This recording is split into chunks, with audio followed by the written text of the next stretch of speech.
On the heels of Father's Day, I wanted to take this Mini Bang Monday to give a shout out to the men in our worlds that are amazing men. I have just been reflecting today on this special place. Well, first of all, particularly that fathers, all of us have a father, whether we know them or have met them or they're absent or they died when we were young or whatever the dynamic is. I know it to be true that we all have this really deep need in our hearts or this special place for the love of a father or a father figure.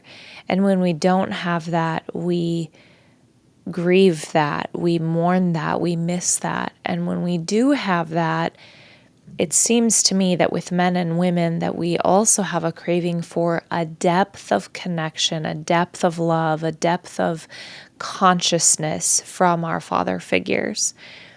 And so first of all, for those of you fathers that are on your path, that are doing your work, that are showing up to the best of the ability for your children, you are the spine, you are the consciousness, you are the grounding that we need.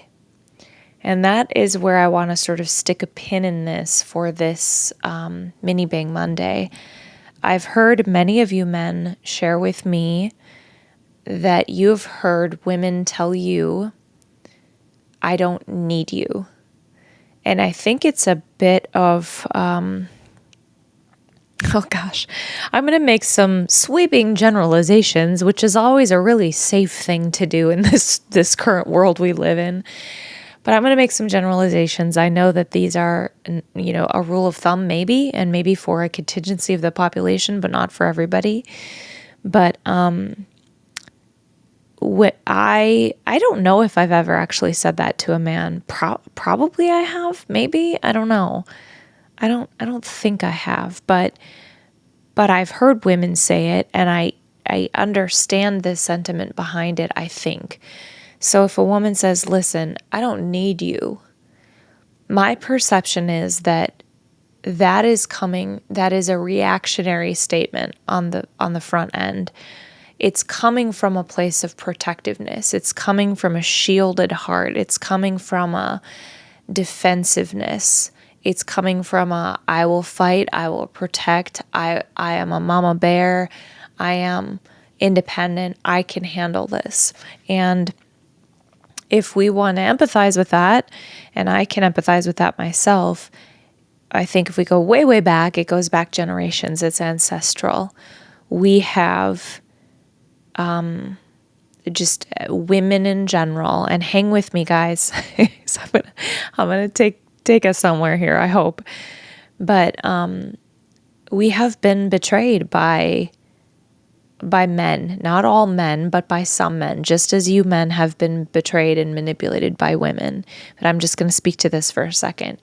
We have been betrayed by men that we thought we could trust, or we have not been protected when we surrendered ourselves or softened ourselves and put ourselves in vulnerable positions, and then that was taken advantage of. Or you can imagine throughout history, but then even through our individual lives, times that when we decided we would let our shield down and be open, and then we got hurt.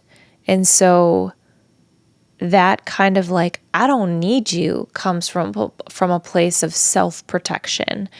For whatever reason, if it's in the middle of an argument or if it's a woman trying to prove herself, she's in a rut. And I mean rut in the way of like, it's a groove that has been carved in her brain, in her heart, in her body.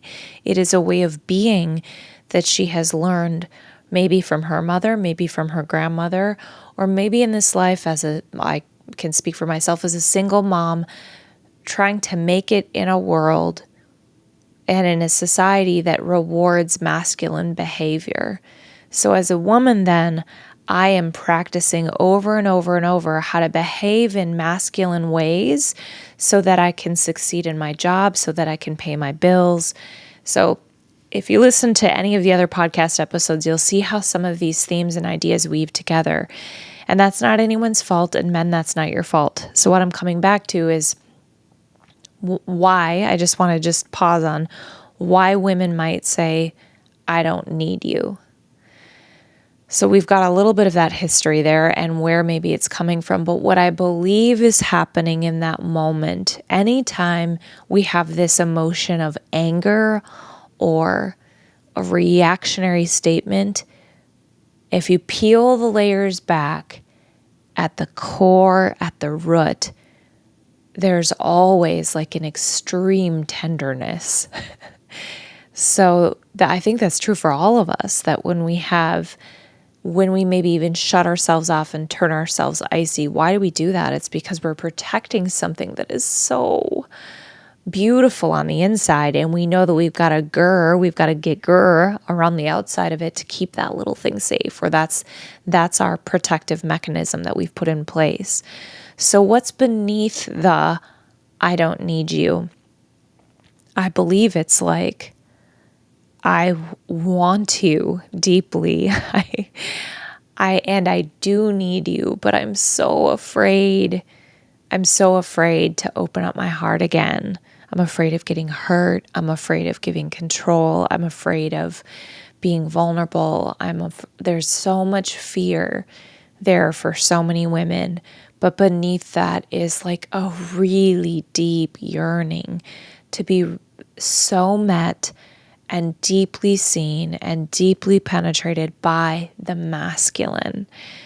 And men, if you are committed to a woman that is really shielded and guarded, the irony of this is probably not lost on you, that the way for her to start dropping those shields is not to meet it with force, but to meet it with as much gentleness and softness as you can. It's kind of like if you've ever been in an argument or been angry, has anybody ever approached you and just put their arms around you in the middle of anger, and all of a sudden you feel the walls come down and you soften? It's the same in this way. So that's one way, men, that you can begin to meet women in that, like, hey, I know you've been hurt before. I know that you may have reasons to not trust. If she's open in this moment to have the conversation, maybe it's later in the day, but I'm here for you and I want to love you in this. That gentleness is going to begin to, I just read I don't have my phone on me, but it was on Instagram today, and it's just been sitting with me all day, that when we bring gentleness to women that have been in, a lot of women have been in abusive relationships and toxic relationships and just bad patterns. If you're committed to being in a healing relationship with a woman that's coming from that, it's going to require a level of gentleness and patience from you that will heal her nervous system. And women, I'm going to speak to you in a second here. Women also have a responsibility in this, but I'm just speaking to you right now. You have an opportunity to create an environment that is going to nurture her so that she can slowly begin to let these guards down, and you will start to see a new woman. There was a woman in my life over this last weekend that I was talking to. She's a little bit older and like late 60s, and she was saying that she's in this new relationship and she's loving it so much. And she said, one of the things that's just so surprising to me is that if I make a mistake or I spill something on the floor or I do something kind of absent-mindedly, he never gets angry with me. He never gets annoyed with me. And the other day I spilled something on his new wood floors that he doesn't want his wood floors to get stained. And I was really nervous that he was going to get angry. And I don't know where that comes from, but I was nervous he was going to like kind of raise his voice at me. And she said he stopped me while I was cleaning up the floor and he grabbed my face and he said, honey, I'm not angry at you. And she just melted. And she said, I don't know where that comes from. She peeled it all the way back to childhood when her older brothers would and even into her adulthood, when they would shame her for things and raise their voices, and then men that she dated. So there's a strong pattern there of women being guarded because they've been scared or hurt or afraid. Okay, so now we know where that comes from. Now, women, I want to speak to you. This is kind of like why I'm doing this podcast, because I've seen so much of that shieldedness in me, and experienced it, and have been working at just layer by layer peeling it back. But I want to pause for a moment, women, and just, well, like if you're in just like a cool, calm, comfortable place right now, ask yourself if you've ever said anything like that to a man, and what was the nature of your tone in your voice when you said it. Did you spit words at him and tell him, I don't need you? Now imagine if the roles were reversed, and if you consistently heard from the man in your life, I don't need you. Or worse for a woman to hear, what if the words you heard were, I don't want you, but I'll put up with you? What if our words of I don't need you are as hurtful as I don't want you? Now, when I've spoken with men and they've shared what it feels like to them at times is like, we don't have a purpose, we don't have a use, we're unnecessary, we're worthless. So if you don't need me in this relationship, then what's the point? Then why am I showing up? Then why am I trying? And I think that, and I know that there are so many layers to this. We could talk about the patriarchy. We could talk about all of the things. But right now, I just want to focus on this little thing on the heels of Father's Day to say that, like, to the men in our life, what role have we played in them pulling away, in them shutting down, in them going numb, and them giving up in their development, but because we've told them we don't need them? And how have we told them we don't need them? What if we haven't said the words? But what if every time they try to provide anything for us or give something to us, we tell them, no, thank you. I don't need you to open the door. I don't need you to lift that thing for me. I don't need you to help me solve this problem. I don't need you to talk with me right now. I can do this on my own. In how many ways, small and big, have we sent the message to the men, not even just partners, teachers, brothers, colleagues, bosses? How many ways have we sent the message to the men in our world that we don't need them? And what has that done? And I know in those, so much of it is not intentional, women, right? It's a reflex. It's ingrained. It's a rut. It's something we've been in for most of our lives, for many of us. But today, this Mini Bang Monday is to offer you a new perspective. If you have a tendency right now to be someone, to men, and maybe you do this to women in your life, to say, I don't need you, what message are we really sending to them? And what is it doing to our hearts? What is it doing to our receptivity? So what I want to say today to you men that are listening, and women, we know that the male listenership is a little bit lower than the female listenership on here, so feel free to pass this along to the men in your world if this resonates with you and may with them. But men, we need you. We need you. We crave you. We want you. We want your consciousness, your grounding, your force, your when I think of you, man, I think of like the trunk of a tree going from like the center of your chest all the way down your body, your legs like a trunk and just like into the ground. Like, we need your depth. We need your roots to spread wide. We need the truth that you speak. We need you as a witness to see all that is. We crave you to hold us in space, to hold us in your minds, to hold us with your arms. We need the way that you bring consistency, the way that you can bring consistency and allow us to flow and flourish. We want that. We crave that. We need that. And for the times that we've said we don't need you, for the ways that we haven't said it, but we've demonstrated it, I'm sorry. We're sorry. And this, one of the things that I wanted to say about this masculine, feminine, men, male, female sort of dynamic is that it is really the ego. It is only the ego that creates a sense of separateness. So there's sort of this paradox with polarity. Like, we want to create polarity. We want to celebrate the differences that we have between male and female, light and dark, frame and flow. Like, we want to have that polarity.